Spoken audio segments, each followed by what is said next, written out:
Good morning, and apologize to those who are standing, but it won't be for long. We're going to start out our program with a few songs that we've learned during our Pioneer Unit. These songs go back many, many years, and some of you may know them. Feel free to join in. I've heard that some of you have been doing that at home, right, kids? Yeah, and if they have, hopefully they've already given you the concert. We're going to start with a song called Home on the Range. This was actually a poem that was set to music in the early 1900s. It was often sung by the settlers and the cowboys.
This morning for some reason. Can't be all this weather change we're having, can it? Tells a story about a young couple who was traveling to the west, and boys and girls, tell them what they were traveling for. Just tell them. Gold. They were looking for gold, of course, and they were from Pike County. Now we learned that Pike County happens in a lot of different states. One of them is Illinois.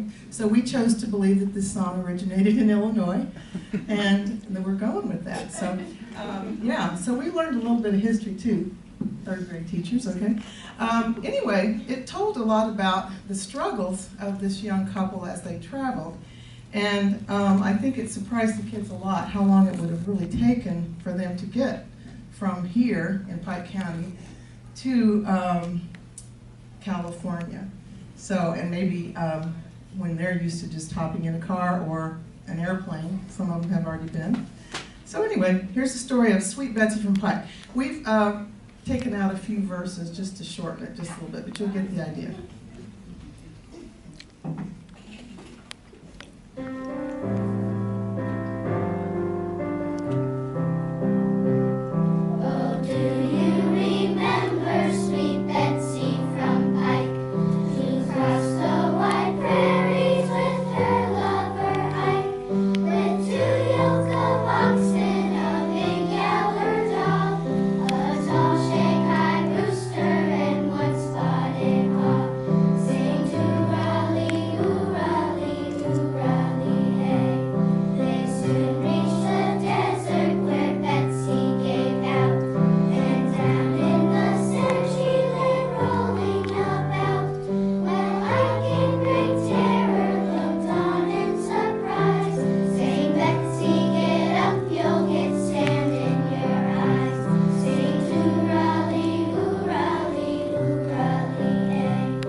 Before we go on, I just want to say that this has been one of the most enjoyable third grade classes I can remember. They are just so much fun to teach. It's always nice when they're fun to teach, right? Now, they can sing out a little bit more than that. I think they might be a little nervous, but, that's okay. Did you understand the words? We've been working a lot on how to enunciate and get people to understand you. It's very important from about third grade up, right? Okay, so we're working on that. Our next song is called Clementine, and they assured me that many parents know this song, so please at least join in on the chorus with us. Clementine is also one of these songs that was passed down that tells a story. And I imagine as it was passed down from year to year, the stories changed a little bit, or they added stories to it. But it was kind of a sad song in the end. But we realized that maybe that was kind of the way they wrote songs back then. So anyway, Clementine.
That's it for our singing portion. We would like to do a little demonstration before we invite you up to help us. Our first number is called Alabama Gal. And Alabama Gal is what we would consider a play party. Does anybody out there know what a play party is? Besides you all. They're folk dances that are done to singing and accompaniment. And back then, sometimes for religious reasons or whatever, people weren't allowed to dance. And so this is the way they got around it. They called it a play party instead of a dance. So we're going with that. Okay, so boys and girls, what I'd like for you to do, now this is going to be the hardest part because we haven't practiced down here. And I might want to add for Mrs. Mateka's sake, who manages this room, she was very nice to give us access to the room. And this room is used so much that there's never been a downtime to let the cleaners in to clean it. So it's not that clean, and they've also got projects all back there that they're working on. She managed to push them all back, and I so much appreciate her. We need to all give her a thanks. So boys and girls, I'm going to ask you, you know what an alley formation is, right? I'm going to ask you to make 2 alley formations. One is going to be for Dr. Mueller's class, going this way. See what I'm doing? And one's going to be for Miss Patterson's class, going this way. So go for your alley formations. Let's see how we do. In our folk dance unit, we learn different formations.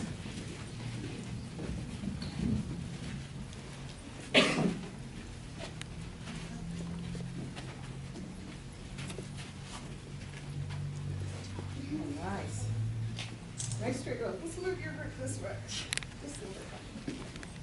Okay. Can you make our lines straight? Look how our lines going on this way. Look at my hand. And on the end. Do that. Clear back. That doesn't look bad. Does everybody have a partner? Oh, that's great. So Mrs. Patterson doesn't have to dance. He's on FaceTime right now. Charlie, get your mom and get up and dance. Oh, is Charlie sick? Yes, he is. Sorry, Charlie. I know that. That's why they said that. Sorry, Charlie. Okay. Are you ready? We may not go through the whole dance. We're kind of running late, and we want our parents to get a chance to dance, right? We may not go through everybody being the head couple, but this will work for us. Here we go. You have to sing along, right?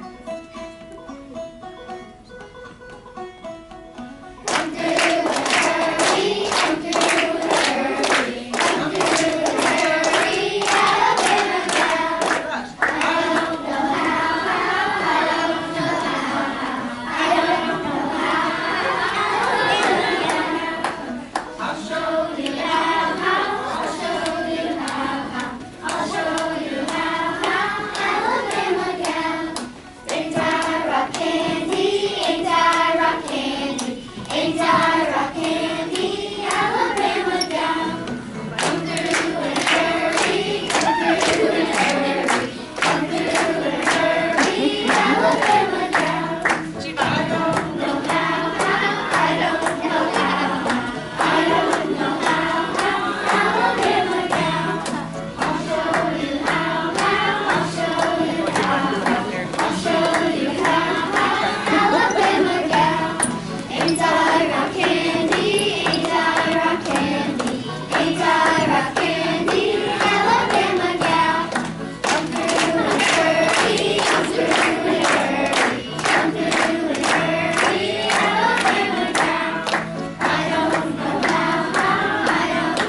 I was just saved by the end of the music. Okay, our next activity, we're going to involve the parents. I'll get tied up in my cords here. We're going to form what we call two concentric circles. How many of you parents know what that would mean? Okay, well, you're not a parent. But yes, he knows what it means because he's been in music with me. We are going to do it in a kind of a non-traditional way. We're going to do it by doing a promenade. How many of you know what that is? Good. Okay. It involves certain kind of handwork. And your boys and girls know how to do this. So I'm going to have them just grab a parent or a sister, brother, whatever, and fall in behind. Does anybody not have a parent so I can help you? A lot of bodies. You grab them together.